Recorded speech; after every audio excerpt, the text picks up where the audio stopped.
Coming up on this episode of Greyhound Nation, we get a first look at Charlie Blanning's latest Greyhound history book, 22 Waterloo Cups. Stay tuned. The Nation is next.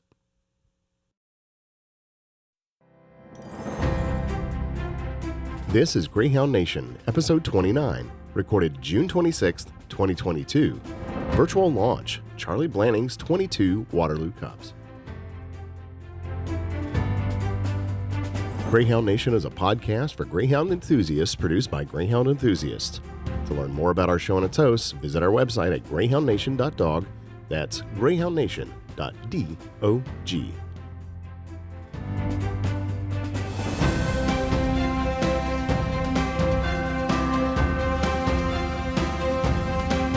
Hello and welcome to another episode of the Greyhound Nation podcast. I'm Michael Burns. Now, here's your host, John Parker. Welcome back, everybody. We have a frequent guest today. He's a frequent guest because he has so much knowledge of Greyhound history and coursing and racing history in his brain, we can't get it all out in one episode. So we have Charlie Blanning coming to us from the village of Chewmagna near Bristol, England. Charlie, welcome. Thank you, John. It's good to be back. Well, you've gone and done it again and written another great book. And today is the virtual launch of that book. So it's right there behind you, 22 Waterloo Cups.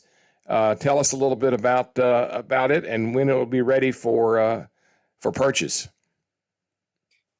What happened was that an Irish friend suggested to me that I might write a book about the Waterloo Cup, which would complete the published history of the great event, because as he pointed out to me, originally there was a book called 56 Waterloo Cups by Lowie Hall, which took the history of the Waterloo Cup up as far as 1921.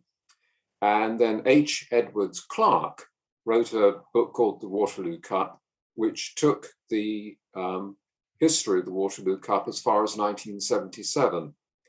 Now, H. Edwards Clarke, Herbert Edwards Clarke, Eddie Clarke, as he was known by most people, was a good friend of my father, and I knew him well when I was younger. And sadly, Eddie Clarke died in 1977 from liver cancer. And before he was able to put his book together, although he'd written it. And another friend of mine called Tom Gibson got all the various bits and pieces of it together and found a publisher. And that's why there are copies of Eddie Clarke's Waterloo Cup book now available. Well, the suggestion was that I should take the Waterloo Cup on from the moment that Eddie Clarke had sadly stopped and take it right up until 2005, when the great event was prohibited by Parliament. And that's what I've done. I've followed the pattern of Lowie Hall and Eddie Clarke, and as far as that, I've dealt with each Waterloo Cup between 1981 and 2005 separately. And so hopefully we now have a complete record of the great event. Let's go back a little bit to, for those that aren't really particularly familiar with the Waterloo Cup, to its founding, how it came about and why it became such a premier event and such an important event in the Greyhound breed. Well, it was founded by a man called William Lynn, who was the owner of the Waterloo Hotel in Liverpool, England. So it has nothing to do with the battle, but everything to do with the name of the hotel, because William Lynn was, like a lot of hotel owners at the time, very much occupied with trying to keep his hotel full at any one time. And he was also, anyway, a man of sporting instincts. So he came up with a marvelous idea. He thought that he would have what we would probably now call a sporting festival. And that would include a major coursing event and also a major steeplechase, or as we would call it, a national hunt racing in England, jump racing, if you like. And that he would have a 3-day festival. On the first day, there would be the first few rounds of the coursing event. On the second day, the dogs would have a rest and the crowd would have something new to look at, which would be the great steeplechase. And then on the third day, they would have the concluding rounds of the coursing event. So he called the coursing event after his hotel, and it was called the Waterloo Cup. And the great steeplechase was named by the journalists of the day, and they called it the Grand National. So William Lynn, we have to thank for two great sporting events, the Waterloo Cup for greyhounds and the Grand National, probably the most famous jump race in the world. In fact, just about the most famous horse race there is in the world. And then it was not, the original Waterloo Cup was, I believe, 8 greyhounds. Is that right? Yeah, that's right. And all too often in the past, people who were writing about the history of the Waterloo Cup would rather, discard the first event as something rather minor, and that it took some time for the Waterloo Cup to reach its final complement of 64 dogs. It wasn't actually the case. Although it only had 8 runners in 1836, it caused a sensation at the time, because the great thing about it was that it was an open stake. Anyone could enter.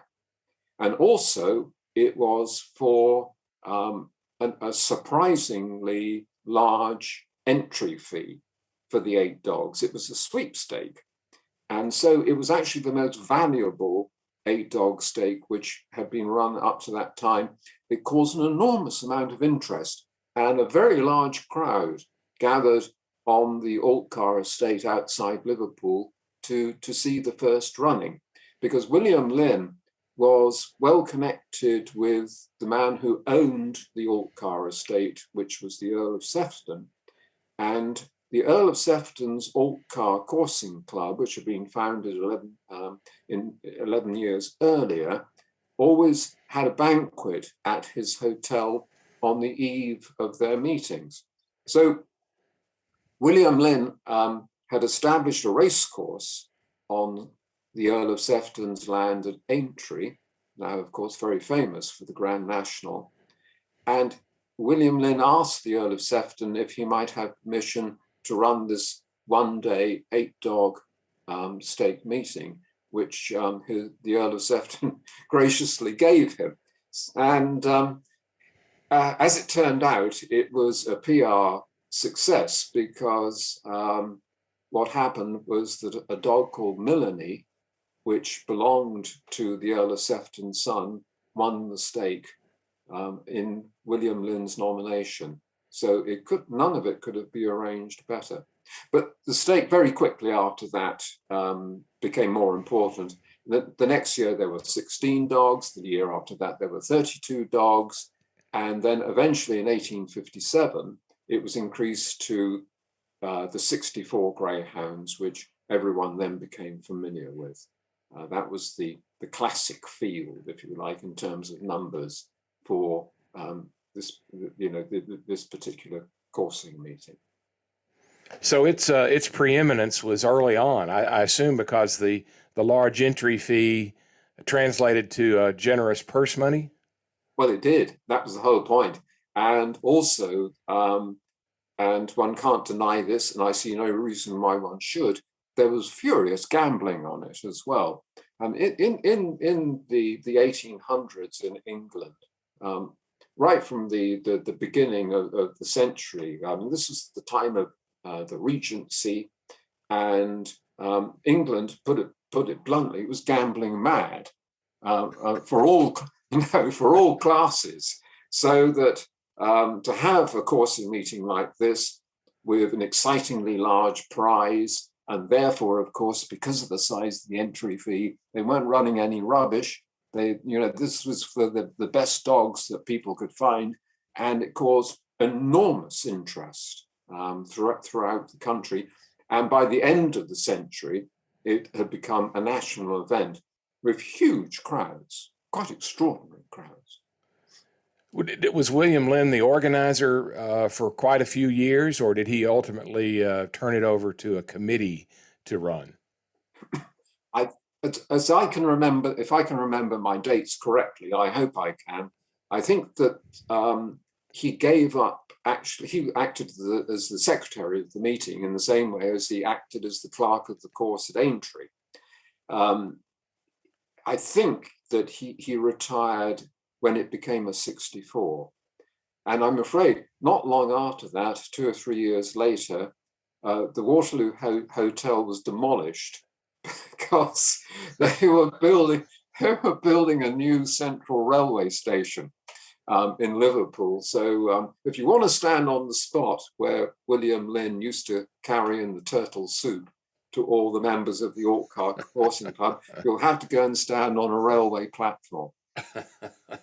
I remember seeing that railway that station when we took a little side trip to Liverpool on one of our first trips over, where we saw the great Richard Ainsdale huge Waterloo Cup meeting original painting. Yes. In the museum there. Yes. Did William Lynn build another hotel and call it the Waterloo Cup or the Waterloo Hotel? No, as far as I can remember, he died quite soon afterwards. And he's buried in a cemetery in Liverpool. So that they then moved the headquarters, if you like, to another huge hotel in what was a huge new hotel in Liverpool called the Exchange. And then in the 1920s, I think it went to the Adelphi Hotel. Liverpool, of course, was a great seaport. That was it's the great reason for its success and prosperity, particularly, of course, with trade with the United States. And of course, it made another contribution to culture as well, didn't it? The Beatles. Yes. On the day that we're speaking, only last night, Sir Paul McCartney, at the age of 80, played in front of thousands of delirious fans at the Glastonbury Festival. I hope I'm in such good voice when I'm 80 as well. Yeah, and they say he doesn't even need, he remembers all the lyrics to the songs. Of course, he wrote them, so I guess that would make sense. But we digress. Yes. The Waterloo Cup came to be known as the greatest test of the Greyhound. Now, what justifies that title for it? Well, with 64 greyhounds in coursing, the greyhounds are drawn in pairs. So it means that it took 3 days to run the meeting. A winning greyhound, a dog which won the Waterloo Cup, had to win 2 courses on each day. And of course, this was an open coursing event. It meant that the running grounds, the fields over which the courses were run, were not enclosed in any kind of way. So only the hare had control over where and for how long the course would be run. So some greyhounds were running courses which, when they then went into the next round, they might be at an enormous disadvantage compared with their opponent, who might have run much shorter courses, according to the whim of the hare, if you like. So the test of the stamina of these greyhounds was intense. The call for them to come again and to run as fast on day 2 and day 3 as they had done on day 1 was quite enormous. And so what you got was that only the very, very best could win. Only the best will do, as someone said, and they will not be good enough. Well, it's amazing when you contrast that to the demands put on a racing greyhound who will run for about 30 seconds every 3 or 4 days and have all kinds of rest between trials. So it truly is an amazing feat to go through for 3 days, 2 courses a day of indeterminate duration, and then go through to win on the 3rd day. That's just truly an amazing test of a greyhound. And evidence of this, of course, is that if you look back through the pedigrees of any greyhound, which you may own either as a racer or a retired greyhound, you will, of course, find its pedigree peppered with the names of Waterloo Cup winners, because it was these Waterloo Cup winners to which our modern greyhounds return time and time again, for the excellence of their excellence, their quality. It's quite extraordinary. If you look through a greyhound pedigree, you can just see the whole history of the Waterloo Cup spread out in front of you. Yes, because if a dog had won the Waterloo Cup, then everybody wanted to breed to him or her, and that happened. Yes, and sometimes it's her. I mean, the number of modern track greyhounds in this country and in Ireland, which trace back to two bitches in particular that won the Waterloo Cup, one called Kumasi and another one called Honeymoon. And you'll find them at the bottom of these greyhounds' pedigrees time and time again. It's amazing the influence that they've had over the greyhounds that we watch running now. I mean, your point about the track greyhounds only being asked to run, say, once in an evening. Last night, on this day that I'm speaking, last night was not only Sir Paul McCartney singing at the Glastonbury Festival, but we had the final of the Greyhound Derby. And frequently people will make the point about greyhounds which are appearing in the Greyhound Derby final, and they'll say, well, they've had to get through 6 heats and they've only had a week's rest. And I think of the Waterloo Cup dogs that I've seen who have been called back to slips to run a second course on a day, probably only half an hour after they were caught up from their previous course, and where they've been rubbed down by their trainers with embrocation and had their feet washed and generally cuddled and rested. And they're these Derby finalists, and they've had a week swanning about doing nothing. I mean, what's easy? Yeah, if those greyhounds could talk, they would probably, the coursing greyhounds, the old Waterloo Cup greyhounds would say, buckle up there, snowflake, and get to work. Absolutely. Yes. They just simply laugh at them. Well, let's talk a little bit about the book, and it begins, if I recall, when the Waterloo Cup was almost gone. Tell us a little bit about that. Well, that's absolutely right.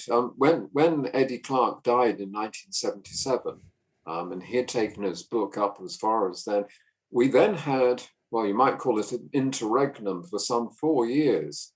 And the reason for this was that the estate at Altcar, over which the Waterloo Cup was always run, in 1972, the last Earl of Sefton died without a male descendant. So the line of the Earls of Sefton, after all those centuries, finally died out, and the estate came up for sale. And while this was going on, the estate was neglected.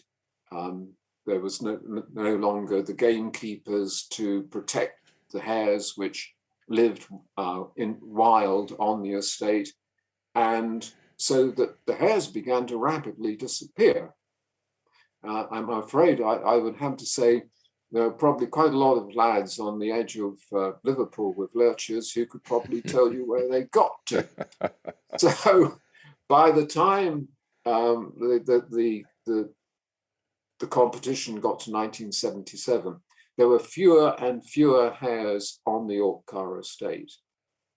So that for between 1977 and 1981, there was a tremendous change in the administration of the Waterloo Cup. Yes, the Sefton estate was at last sold to Lord Leverhulme, and Lord Leverhulme and this new organising committee of the Waterloo Cup got together and put matters right, but it did mean there was no Waterloo Cup between 1977 and 1981. So the first year in my book, 1981, of the Waterloo Cup, that was the first one since 1977. Now, during that interim period, was there any talk of moving the event to another estate or farm in another part of England? Yes, there was lots of talk. Most of the hot air, I might add, being generated by myself.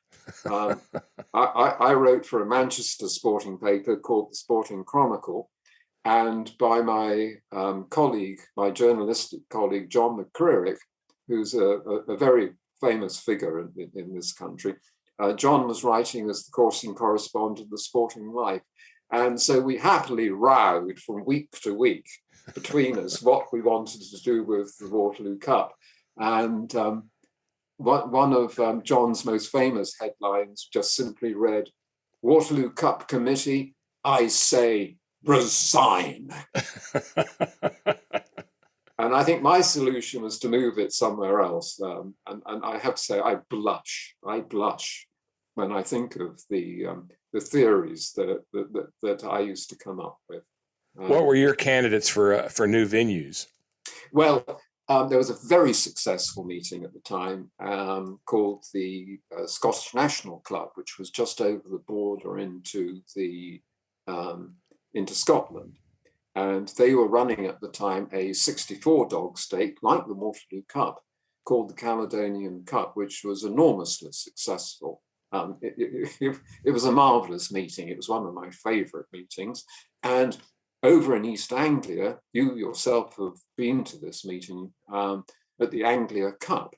They were running a 64-dog stake there. So the obvious candidates were coursing clubs which were already running 64-dog stakes. I have to tell you, again, blushing, that we may have been very keen that the Waterloo Cup should go to perhaps to Scotland or to East Anglia, but that wasn't the case of the people who actually were organising the meetings. They had their own events. They didn't want the Waterloo Cup. So that was the reason. It wasn't the failure or the refusal of the committee to consider moving the venue. It was that the venues, the host clubs at the venues already suitable for the Waterloo Cup said no thanks, basically. While I and John McCreerick were raging away in our respective newspapers, what we didn't know, of course, was that the Waterloo Cup Committee had, its personnel had changed quite considerably, and they were quietly getting on with the job of actually restoring the situation at Altcar so that we could have the Waterloo Cup back again in its traditional place and in its traditional form. So, as I say, I blush when I think of all the rubbish I came up with. At what point before 1981 were there really serious efforts being made to restore the event? Right from the start, the key figure in all this, and it's the man to whom I've dedicated my book, was a man called Bill Steadman. And Bill Steadman was the treasurer of the National Coursing Club at the time. And he was also a very important member of the Altcar Coursing Club, which ran meetings on the same land during the rest of the winter. And it was Bill Steadman who really is the major person we need to thank, because he was a tremendous diplomat. He was marvelous at persuading people to do this and to do that. And he managed to gather around him an extremely effective committee, amongst whom I guess I should say, perhaps the most well-known, the most notable was Sir Mark Prescott, who I'm pleased to say has provided a foreword to my book. It's hilarious too. It's very, very funny. And those Greyhound followers who know of Sir Mark and to know his skill as a storyteller will certainly enjoy the foreword, even if they don't like the rest of the book. The foreword's pretty good. I recommend it. Well, I had the pleasure of reading it when you provided the manuscript to me, and Sir Mark comes through. That's for sure. He has a way with words, as it were. Yes, he has. Yeah. So, what did they do to restore the hare populations to get the 81 meeting off the ground? Well, what they did was that this was something, although it was in a way a great revelation at the time when it was made clear what had happened. They went out and netted hares in other parts of the country where the hares were in huge numbers, and just simply transported them to Altcar. And they came from Scotland, they came from Yorkshire, they came from Wiltshire and Hampshire. But the premier source, and here we turn to Sir Mark Prescott again, was from Newmarket. And people might say, oh, that's awful. They netted hares and they took them all the way to Lancashire just for greyhounds to run after. What those people have to realize is that, particularly in the east of England, hare shooting at the end of the winter was a constant event, because there were so many hares that they caused, of course, crop damage and crop depredation. And I'm not giving away any trade secrets when I tell you they could shoot 600 or 700 hares a day, say at 6 Mile Bottom at Newmarket, or in that part of the country. There were so many of them. Now, if you said to a hare, look, either you can be shot tomorrow, or we're going to put you in a box and take you to Altcar, and one day a year, 2 greyhounds will run after you. What would you prefer? And they'd say, take me to Altcar. And that's what was done. And that re-established the breeding stock, which was so important at Altcar, which, and things had lapsed after Lord Sefton's death. That re-established a breeding stock, so that from then on, from 1981 up until 2005, Altcar again had numbers and numbers of wild hares living naturally on that estate, guarded and well looked after by the gamekeepers from any form of predator, human or otherwise. And making lots of little new hares as well, I assume. Lots of little new hares, I'm glad to say. Now ask me, how many hares are there at Altcar now? Yes. How many hares are there at Altcar now? Now that coursing has been banned for what now, 17 years? None. Yeah. The Withens, the famous field on which the final was always run, which was always grass.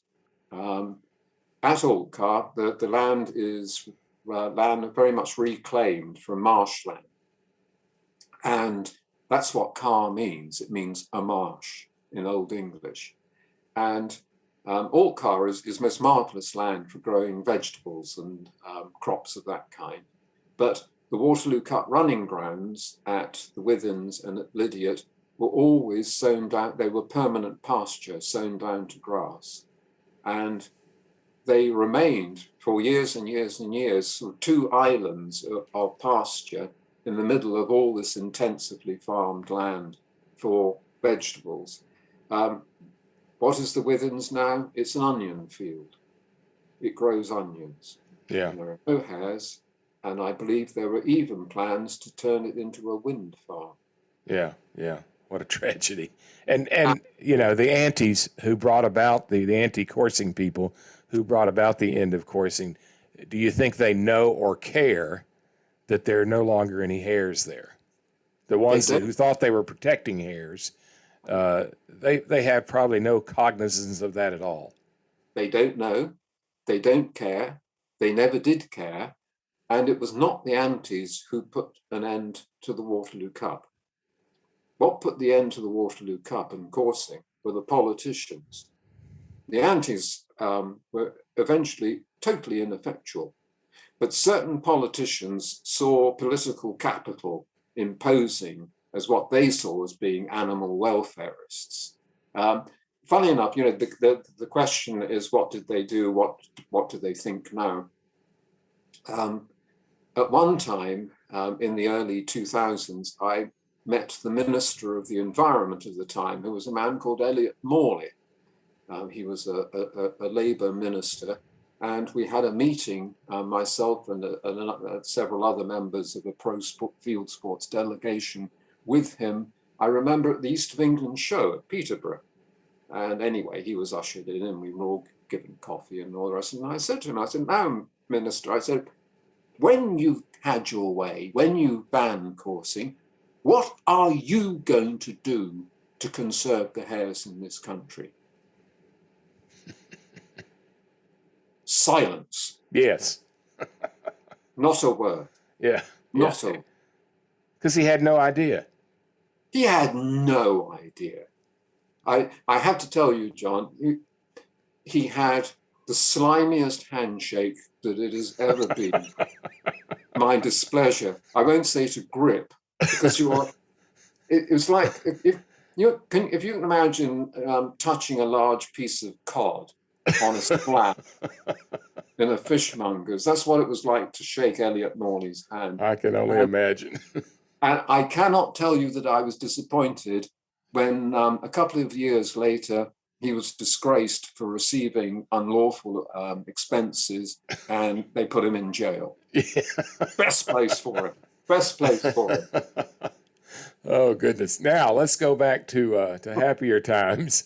And how was the 81 meeting? The first, the chapters, I believe, the book is divided into chapters by years of the Waterloo Cup.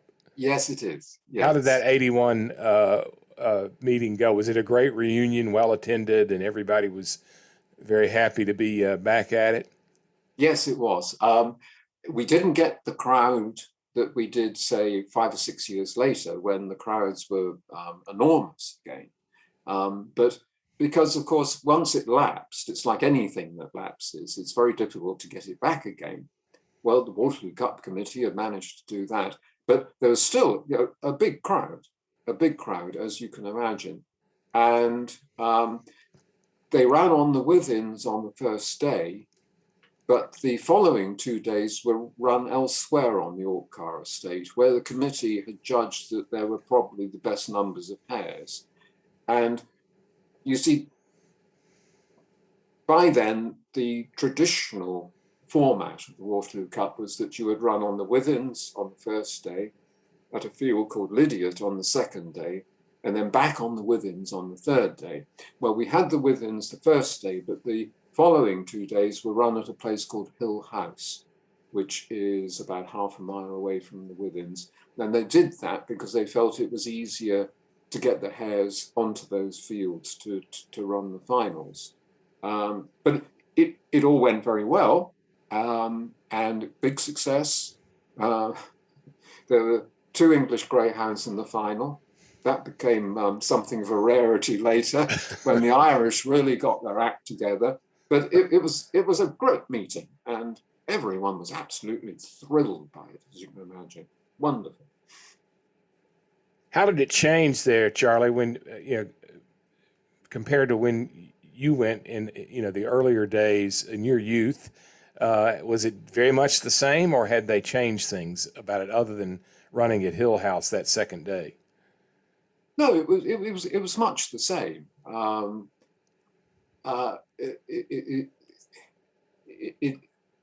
The importance of the fields was that the withins, where they ran on the first and traditionally on the third day. The thing about the withins was that it was a field on which it sort of narrowed from its base towards the end of the field, and at the end of the field there was a huge sort of bank covered in old rhododendron bushes and long grass. And from the field onto this bank, there were little bridges, wooden bridges for the hares. And also within the rhododendron bushes, there were holes that we call soughs, which were artificially put in there. They've been there for hundreds of years to attract the hares. The hares knew they were there.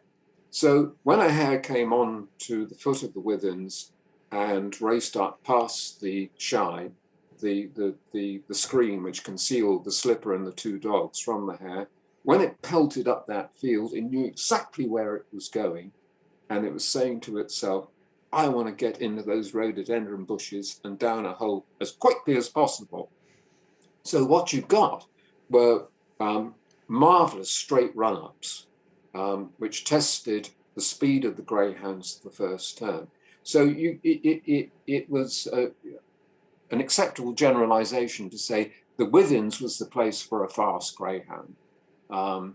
There wasn't much, frequently wasn't a chance for a great deal of work, if you like, after the first turn, because in a typical withens course, they would race up, turn the hare, there'd be 4 or 5 turns, and after an average course of between 35 and 40 seconds, the hare would be across the bridge into one of the soughs and disappear.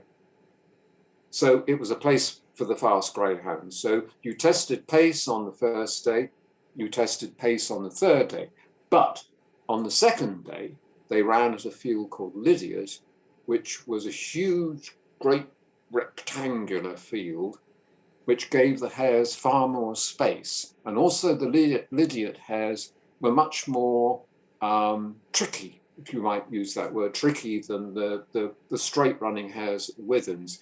They would lead the dogs a real dance, and the courses could go on for not just 35 to 40 seconds, they could go on for 2 minutes on the field. And then if your greyhound got out and onto the adjoining land, then they could be taken off to a dreaded place called Carr Wood. And if you went to Carr Wood, you didn't win the Waterloo Cup. I believe they called it Lydia, the graveyard of the Irish. Tell us about that. Well, they call it the graveyard of the Irish because, of course, the Irish always bred their dogs for pace, pace, pace. Because in Irish enclosed coursing, such as you still see to this day at Clonmel, it's the dog which leads to the first turn, which wins the course. So the Irish quite naturally bred their dogs to be as fast as possible, and that meant to be as big as possible as well. They were much bigger than the English coursing greyhound. But, of course, when they came to Lydiard, and you had these tricky little hares going round in circles like that, the Irish, great big Irish dogs were sometimes all at sea. So you could get, say, an English coursing bred bitch, for instance, in behind the hare, and she'd be there going, 1, 2, 3, 4, 5, 6. And the Irish dog would have no idea, of course, what he was doing, totally disorientated. And although they may have led to the hare and secured the points for the first turn, after that, the much tighter running dog could chip in and turn the tables. I can remember at the Lydiard, when I started attending in 98, and there was a great bank at the end of the Lydiard field. I think the River Alt was on the other side of the bank. Am I right about that? Yes, you are, absolutely.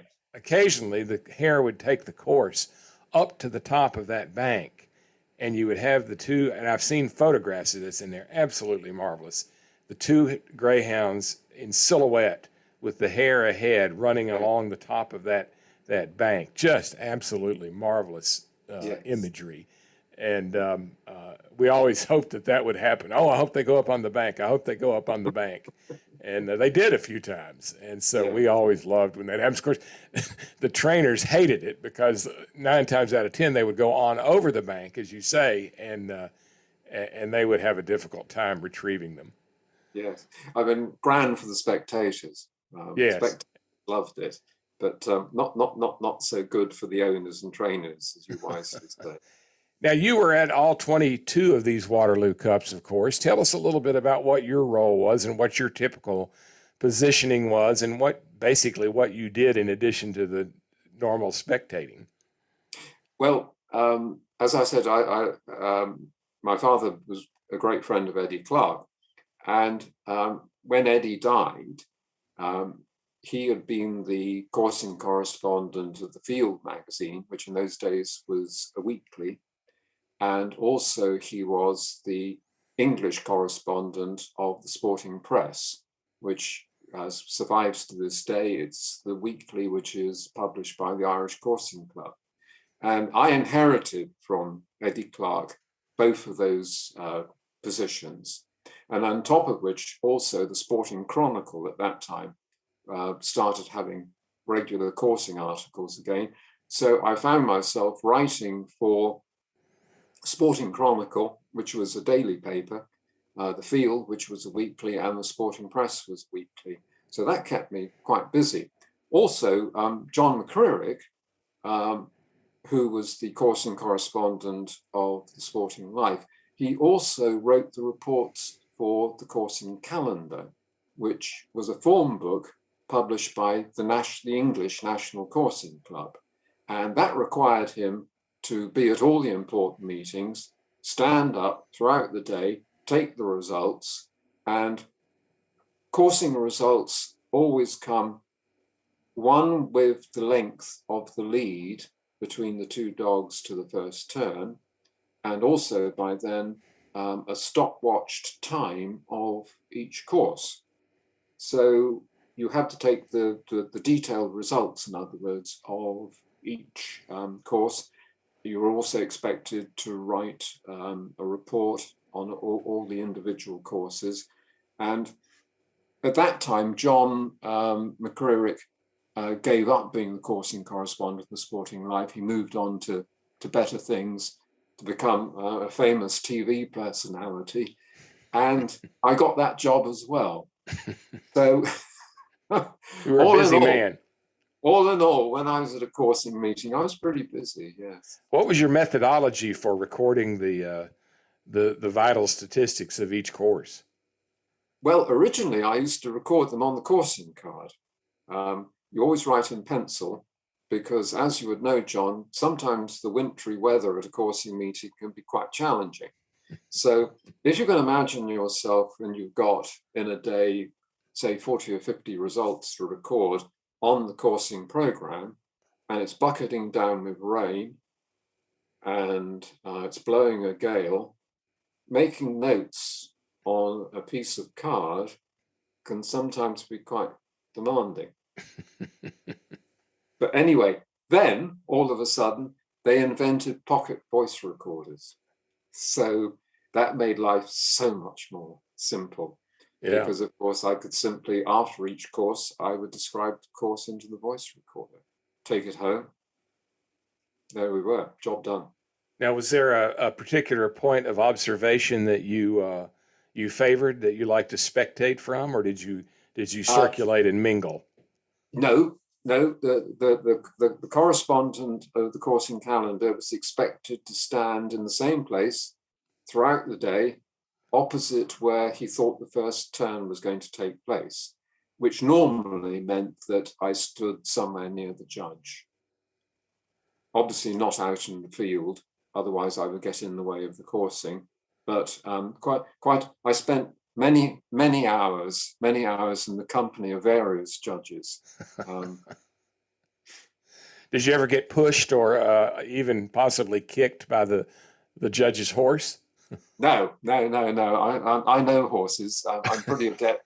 Well, I shouldn't say this, of course, but because of recent history. But I'm pretty adept at getting out of the way of horses. So, no, that wasn't a problem. The judges would have a problem sometimes, because sometimes they were provided with the most awful beasts to judge the coursing from.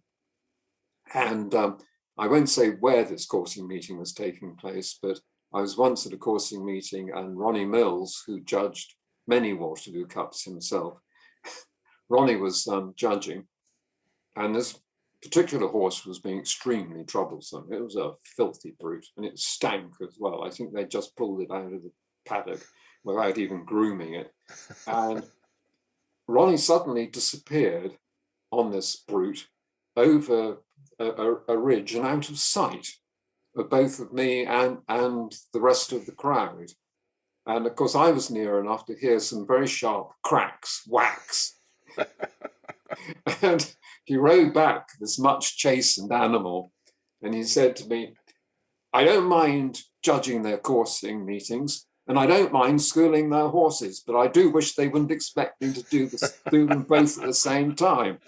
So, I mean, he was a great horseman. He was a marvelous horseman. But, some of the things they had to, get up on was pretty challenging. Now, this last 22 years of the Waterloo Cup may have been distinguishable from the previous ones by the number and frequency of pitched battles with the anti-coursing forces. If I got that right, were they much more active in the 80s, 90s, and early 2000s than they had been, say, in the 60s or 50s? Well, they certainly, in the 1950s and 1960s, there was very little trouble at all.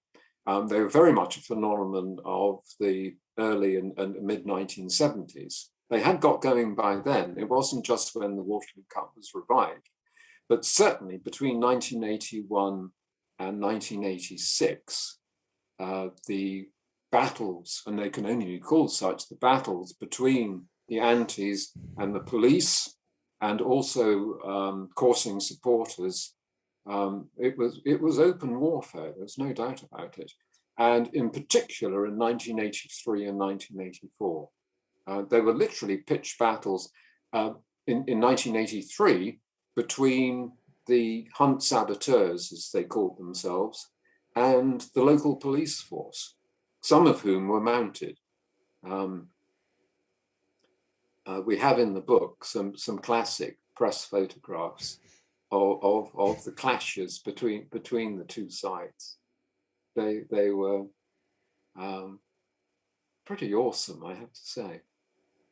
I can remember that when we were there, the antis always came out to the Withens on the first day at lunchtime because they knew that's when they would get the most hearing and so forth. And so the local mounted police came out, and they were on the most beautiful horses, lots of them draft breeds or draft crosses, and they were absolutely gorgeous horses. And the police officers were more than happy for us to visit with them and fawn over their horses. And I remember the horses themselves had face shields on because of the danger of thrown objects, and they were implacable. But nothing seemed to disturb the mounted police horses. But they had these face shields on just in case something got thrown at a mounted officer.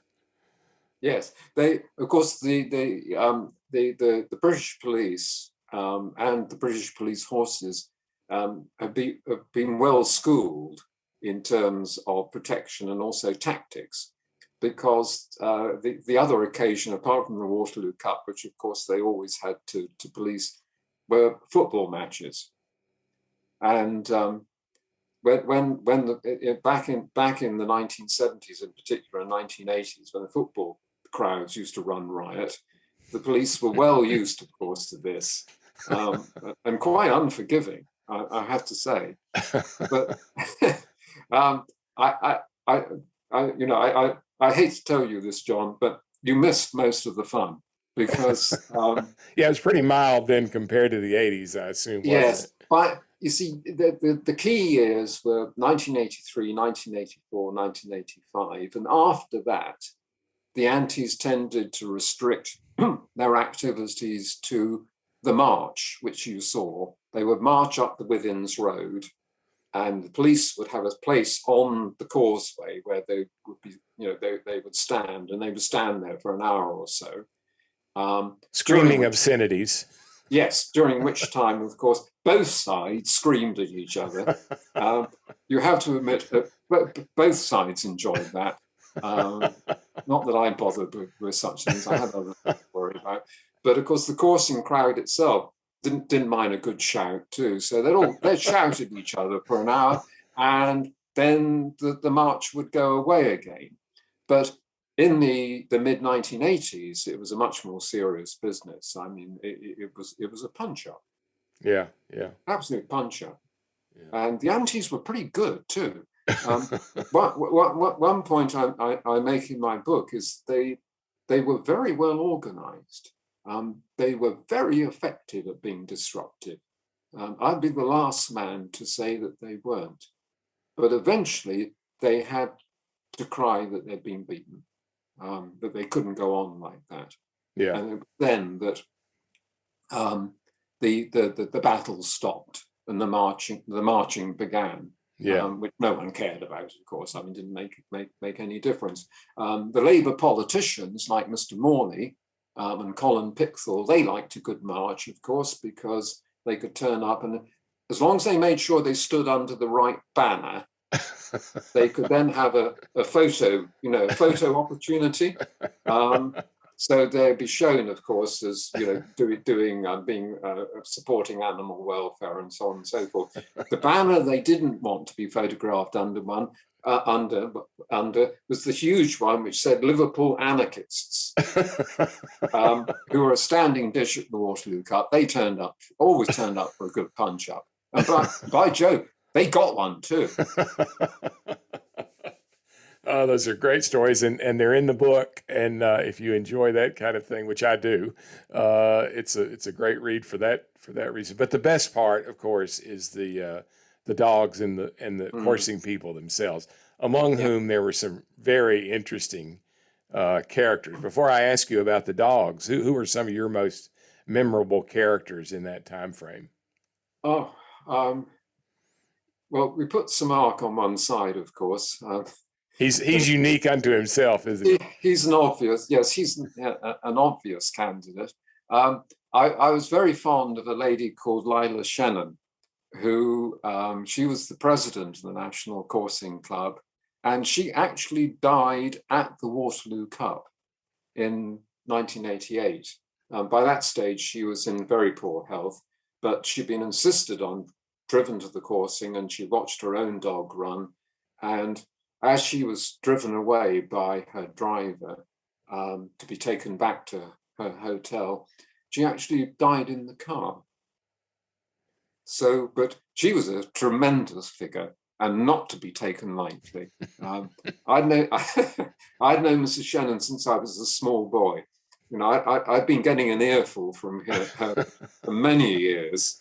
But like most people, over a period of time, you start to get fond of them in the end. You wouldn't be without them. But of course there were some terrific lady owners and breeders and trainers. Yeah.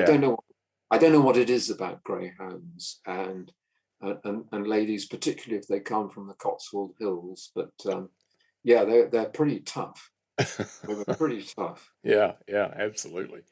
I've spoken previously of our friend Elspeth Stott, who owned Basso Profundo, who came to live with us after the 2005 Waterloo Cup, and she also bred Hardy Admiral. And I used to say that she was right out of Central Casting for the genuine English countrywoman.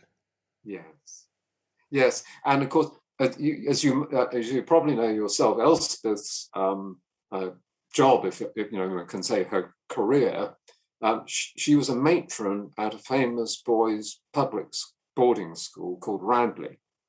Now, matrons at English boys' boarding schools are a very special race, John. Very special race. And I sort of caught some of the signs when I met Elspeth, but I was at one of these boarding schools myself, and we had the most marvelous matron who was known as Ethel, and it wasn't her real name at all. Her real name was Mary, but we always called her Ethel for some reason, and she would take absolutely no sauce from anyone. And if you went during the winter and say you were coughing a bit, and you said, "Matron, can I have the day off school? I've got a most dreadful cough," and she would say, "Cough? I'm not surprised. That's because you smoke so much. I can smell the cigarettes on your blazer." Well, I think When Elspeth took her approach with English schoolboys to the Greyhounds because she took no prisoners and they respected her. That's right. No prisoners whatsoever. But what I will say about Elspeth, I never remember her when she wasn't smiling. Exactly. Nothing ever got her down. She was in heaven when she was on the field, and she was in particular heaven when she was at the Waterloo Cup. Yeah, she's a lovely person. Yeah, Absolutely. she really is. Yeah. Well, let's go over to the dogs. What are some of your most memorable Greyhounds during the last 22 Waterloo Cups? Well, I give away no secrets when I say I knew you were going to ask this question, and of course, what everyone will expect is that I'll name, a rack of Waterloo Cup winners, and I did see some very good Greyhounds win the Waterloo Cup. Certainly, the bravest winner I ever saw was Dashing Oak, which was an Irish dog trained by Michael O'Donovan.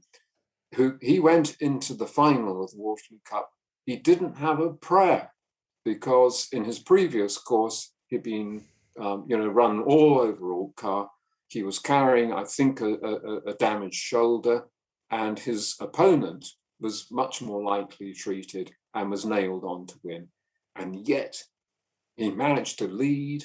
And sometimes, every now and again, as any coursing person knows, that when the hair turns very tightly, a big dog in particular can sometimes take a fall. And Dashing Oak, I think he took 1-2 falls during that course, and every time he got up and went on and was the most marvelous winner. So he Dashing Oak, great. He was a great winner. But it wasn't just the dogs that won. Particular runners up, because one of my favorite Greyhounds, perhaps my favorite Greyhound, or one which I didn't personally own myself, was the runner-up in 1981, Look Special, who was absolutely my image, the perfect Greyhound. Because I like bitches anyway. I much prefer bitches to dogs. She was the most beautiful red fawn colour, the real traditional colour, with a black muzzle, and a brilliant Greyhound. Not only just for pace, but also in being able to run the hare, to work the hare, and a splendid traditional, English coursing Greyhound. And she was bred and owned by Lila Shannon, whom I've just referred to. So I was very fond of her. Isn't it amazing how they live up to their names too? Dashing Oak, he was strong as oak. He dashed through the course even despite the falls, and then the beautiful bitch Looks Special. You can't. It's like a movie. You can't. They were named for their roles in the Waterloo Cup. Yes, and LS, you see, LS Look Special. LS, yes, Lila Shannon. Yeah, because the English coursing tradition of calling and naming your dogs after your initials. Did Miss Shannon come up with the names herself? Oh, yes. Nobody would dare try to name her, give her a suggestion for a name of her dog, I assume. No, I shouldn't think so. No, she terrified all of us. Well, Charlie, let's go over to the writing of the book itself. You told us about what led to it. Let's go through the, credit due where credit belongs. How did you get the book written and published? Well, I never find it difficult to write. I've never found the blank page, terrifying in any kind of way. Because, of course, I'm fortunate, because for the last 50 years or so, I've written articles about Greyhounds every week of my life. So it's something that's simply natural to me. So whereas some people find it very difficult to write, it just is like falling off a log as far as I'm concerned. No writer's block for you. No writer's block. And in fact, I wrote the book in less than 2 months. And as it's the same length, same format as my previous book, Please Mr. The Golden Age of Greyhound Racing, and the same sort of size format, though not as big as The Greyhound and the Hare, which I wrote previously, it was it came in at over 90,000 words and 300 plus illustrations. Now, with the illustrations, I was terribly lucky there because Sir Mark kept a scrapbook for all the coursing years of the 1980s, and those he generously lent to me. And so we were able to copy any number of old photographs and press cuttings and things like that, which, everyone knows a picture's worth 1,000 words, and we got 300 of them in the book. So there they are. You've got it there right behind you. Why don't you hold it up and show us kind of what some of the inside pages look like? Okay. It looks to be about the same size as Please Mr. If I got that right? Yeah, it's identical to Please Mr. And that's the cover. It's a painting of Shashi, the last winner of the Waterloo Cup, the 2005 winner.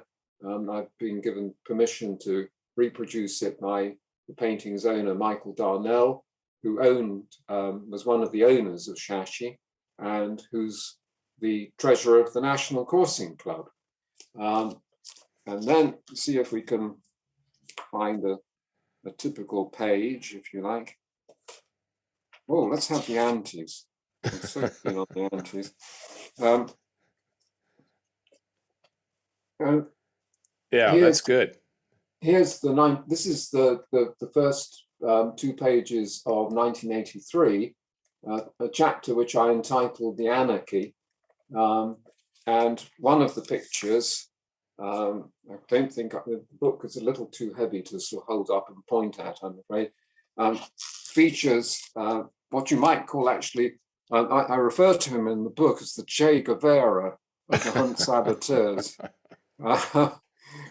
Dave Callender. And Dave was our major opponent in that time. He was a very clever tactician, and he gave us all sorts of problems to solve. But even he had to admit defeat in the end. Yeah. Show us another page with some great Greyhound pictures of it, or some of the coursing. Well,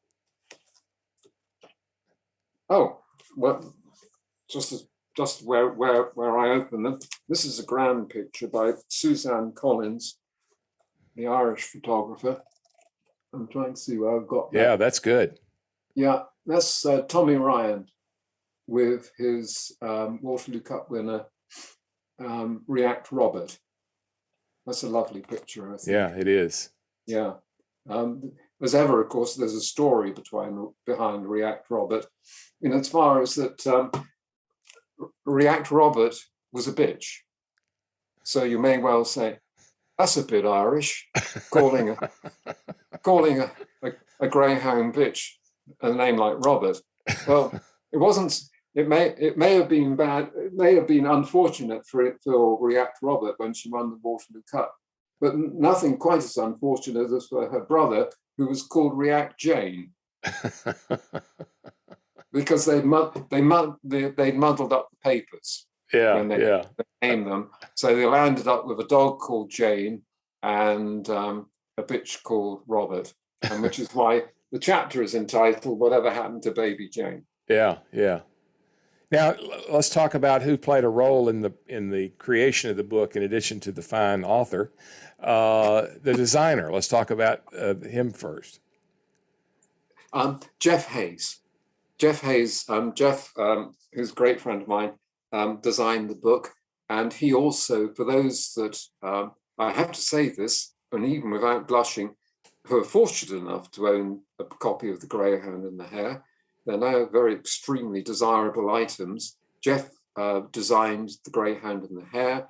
He also designed my book, Please Mr. The Golden Age of Greyhound Racing. And I'm glad to say I managed to persuade him to design this one as well. So he's terrific, he makes a terrific job of it. And people who know my previous books, The Greyhound and the Hare and Please Mr., will see, that Jeff's hand is all over this new book as well. Yeah, they're very similar in style and design, and they make a perfect troika, if you will, of coursing and greyhound books, don't they? And racing, for that matter. Well, they're all exactly the same, exactly the same size. And so for anyone who's got shelves big enough and strong enough to hold a collection of Blanning, you can put them all in line together. Yes, Blanning may be a smallish man, but his books are not. That's right. That's right. And then I think you had an ace proofreader that helped with the production of the book. I had an ace proofreader, also an ace copier, because my wife Sheila, as if she hadn't got enough to put up with, also copied all the material from Sir Mark's scrapbooks and from other sources as well. So the photographs are very much down to her. She also always reads all my copy, because I was fortunate enough to marry a girl who worked for publishers. And she's the most meticulous proofreader I have ever come across. And also, we've published this book ourselves in association with the National Coursing Club, who have been a great help to me, the trustees of the National Coursing Club. We published it under our own imprint, the Fullerton Press, and also Sheila acts as dispatch manager as well. So people who have bought my books in the past and who have been quite often surprised by the time they've managed to get from North Somerset to Arkansas or somewhere like that, it's all down to her. I'm hopeless. It's absolutely hopeless. And I assume she's paid a handsome salary for these services. Oh, absolutely. Yes, of course. Of course. Now, let's talk about the actual physical printing and selling of the book. How will people get it? Well, we have a Facebook page, as many people know, called The Greyhound and the Hare, which we started when we started to market the Greyhound and the Hare book. And I'll be putting plenty of information on that as well. But it will be from the very start. This one will be on eBay and also on Amazon UK, because we have accounts with both. Amazon is not an easy thing to deal with if you're a small business. But eBay, I have to say, is very user friendly. So basically, for anyone, the easy way to get 22 Waterloo Cups when it's eventually published will be to go to eBay and buy a copy from there.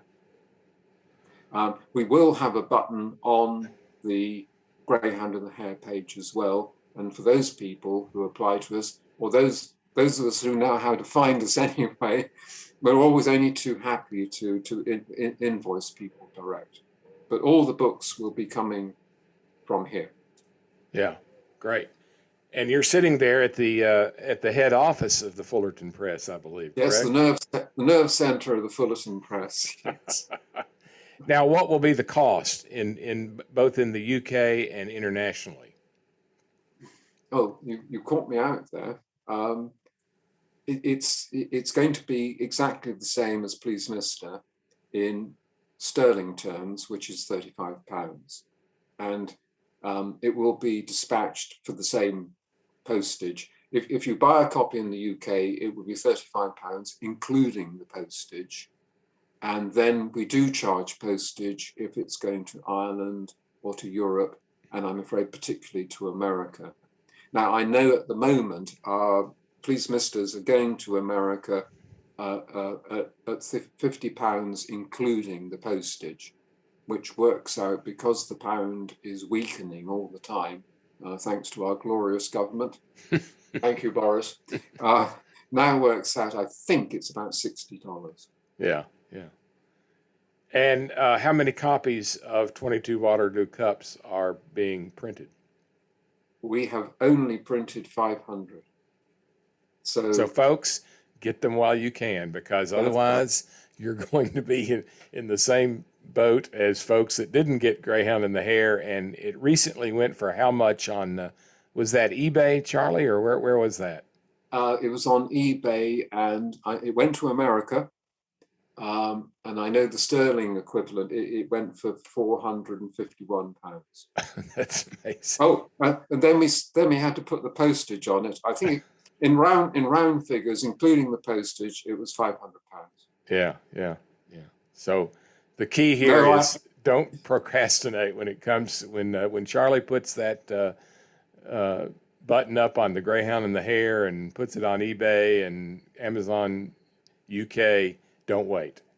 Once they're gone, they will be gone. Because people ask me, weekly, I get messages from people asking for a copy of the Greyhound and the Hare, and I have to tell them, no, I do not have any, and there will be no more printed. Yeah. Now, are you offering a signed by the author of version of 22 Waterloo Cups? Oh, I'm a complete tart as far as signatures are concerned. Yes, I'll sign anything. Yeah, that's great. So what, any chance, I know the National Coursing Club holds the rights on the Greyhound and the Hare and 22 Waterloo Cup, if I'm not mistaken. Is that right? No, the 22 Waterloo Cups is published under my own imprint. It's my copyright.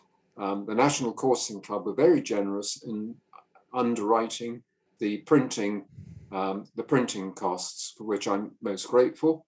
But it's, you might say, published in association with the National Coursing Club. Yeah. They also made available to me hundreds of photographs which were taken by their photographers.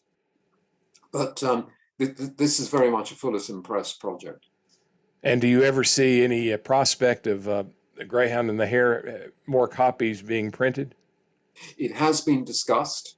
It's been discussed, within the National Coursing Club, and I'm afraid I have to tell you, the figures do not add up. Yeah. When you publish a book, you want to get the copies printed then. Yeah. Because the charges after after that first run has gone are astronomical. Yeah. Particularly, of course, for books of this kind. For what you might call ordinary books, it really doesn't matter. But for high quality art books like this, I'm afraid no, it's not possible. Yeah. I wish it was. And of course, there's copies of Please Mister, a few of them still available. So if folks want them, now's the time. Yeah, I still got copies of Please Mister. Please Mister, despite the rather mysterious title, its subtitle, The Golden Age of Greyhound Racing, says it tells the story of how greyhound racing started in the USA and then progressed to Europe. And I think in a way, I like 22 Waterloo Cups. I'll tell you what, I like it a great deal better than I did when I thought about it. When I first started it, I thought, oh, I don't know, it's a historical record of the Waterloo Cup, year by year. And then a friend of mine called Martin Parr, who's one of the dedicated and devoted friends who reads my copy all the time, he said to me, look, why don't you make it a personal record? Why don't you put more of yourself into it? And after I'd done that, which is what I have done, I liked it a lot better. I think people will enjoy it because one thing, John, is that as you get older, you get more interested in people. I don't know what it is about age, but you remember the great characters and you remember the things that they did and the things that they said, and they're here in the book as well as the dogs. And I think people will find it fun. Yeah, I can attest to that. Having been given the privilege of the reading of the advanced manuscript, it's very readable. It's not just a dry record of who ran and who won. It's a great read of interesting dogs, interesting characters that just have you turning the pages. So it's definitely a highly readable personal account of your experiences at the Waterloo Cup. And I could, I was there for the last 7, and I could feel like I was back there again, just reading the book. So that was wonderful. Do you have another book in you? I'm not sure. As actors say, I'm resting at the moment, but it's a bit of a compulsion. I have to say, I probably won't be able to. My fingers won't be able to stay still for long. Well, as you know, I'm lobbying for a fiction book, perhaps a modern day, the old coursing novel, The Lady of the Leash. I'm lobbying for a fiction book next time around. Well, we'll do our best. Well, Charlie, it's been a great time to have you back, and I'm sure there'll be other instances. I foresee another conversation between you and Sir Mark about some of the great stories of that period. So thanks for joining us, and listeners and viewers, thanks for joining us again for another episode of Greyhound Nation. Thanks so much for listening to the show. If you're not a regular listener, be sure to follow Greyhound Nation wherever you get your podcasts. We're also on social media, Facebook, Twitter, and Instagram. Just search for Grey Nation Show, follow us, and you'll get notifications every time we release a new episode. You can also get new show notifications when you subscribe to our brand new YouTube channel. If you like the episode, leave us a review on our Facebook page or your favorite podcast app. You can also send us feedback or questions via the contact form on our website at greyhoundnation.dog. That's greyhoundnation.dog. This episode was produced in collaboration with host John Parker. Our theme music was composed and performed by Dimitri Taras. Thanks to our guest Charlie Blanning for making his 5th appearance on the show. You can learn more about Charlie's new book on his Facebook page, The Greyhound and the Hare. Check out our show notes for full details and how to order. I'm Michael Burns, and you've been listening to Greyhound Nation.